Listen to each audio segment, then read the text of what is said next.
Welcome back to my channel. In the 10th episode of our series, Abandoned Cities Worldwide, we journey into one of the darkest and most profoundly disturbing chapters of recent history. This is a place conceived with the promise of a perfect utopia, yet it became the stage for one of the largest mass losses of civilian life in a single day. We are venturing deep into the humid, imposing jungles of Guyana, where an infamous name still echoes, a name being slowly reclaimed by nature, Jonestown. If you are ready to explore the story of how a beautiful dream of paradise devolved into a terrifying, rusty nightmare, let's begin. It all started with the People's Temple, an organization founded in Indiana in the 1950s that later relocated to California. Its leader, Jim Jones, was a deeply charismatic figure who mesmerized his followers, preaching powerful sermons on social justice and racial equality. For thousands of people, the poor, the outcast, those searching for purpose in a divided society, Jones felt like a true savior. He offered them what they craved most, a family, a true community, and the promise of a better world. The ultimate destination for this promise was a so-called heaven on earth, built from nothing in a remote corner of Guyana, a settlement they would call Jonestown. It was marketed to his congregation as a sanctuary, a complete escape from America's racist and corrupt system, a socialist paradise where all people were truly equal. But for those who traded their lives for a spot in this isolated commune, the reality was a stark and brutal contrast. Life in the oppressive, suffocating heat and dense jungle of Guyana was defined by relentless agricultural labor, from dawn until dusk. Far worse, Jones's control twisted into an absolute and paranoid tyranny. Passports were immediately confiscated, all mail was censored, and families were deliberately torn apart to break existing bonds. Jim Jones's own voice, a constant, rambling broadcast, poured from the settlement's loudspeakers 24 hours a day, controlling their every moment and filling the air with his paranoid ideologies and threats. Their loyalty was chillingly tested with periodic, simulated mass suicide drills known as White Nights, a method designed to desensitize them to the very idea of death. In November of 1978, a delegation led by Californian Congressman Leo Ryan arrived in Jonestown. Accompanied by journalists and concerned relatives, he was there to investigate the growing reports of human rights violations. While the first day of the visit was carefully staged to look like a vibrant community, a crack appeared in the facade near the end.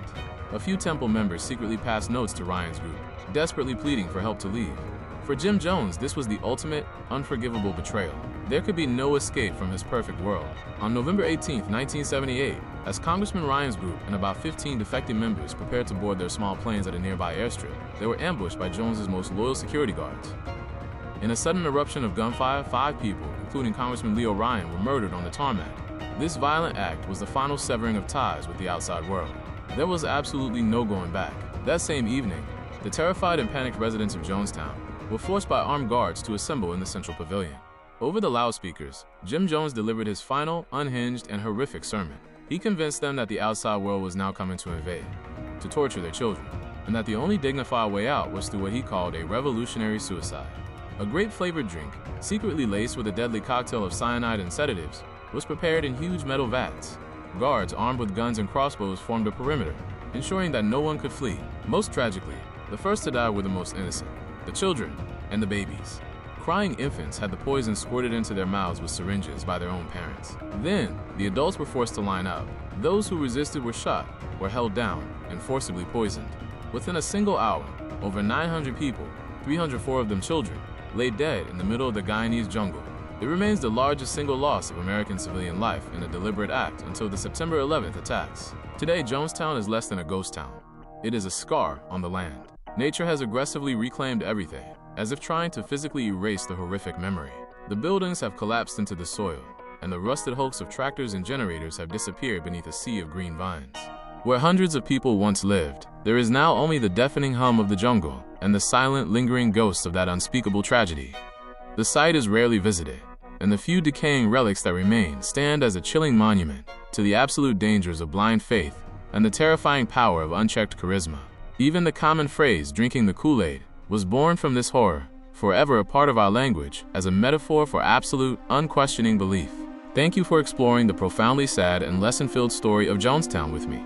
If you want to see more stories like this, please don't forget to subscribe to my channel and like this video. In the next episode, we will uncover the secrets of another abandoned place in a completely different corner of the world. Until then, take care.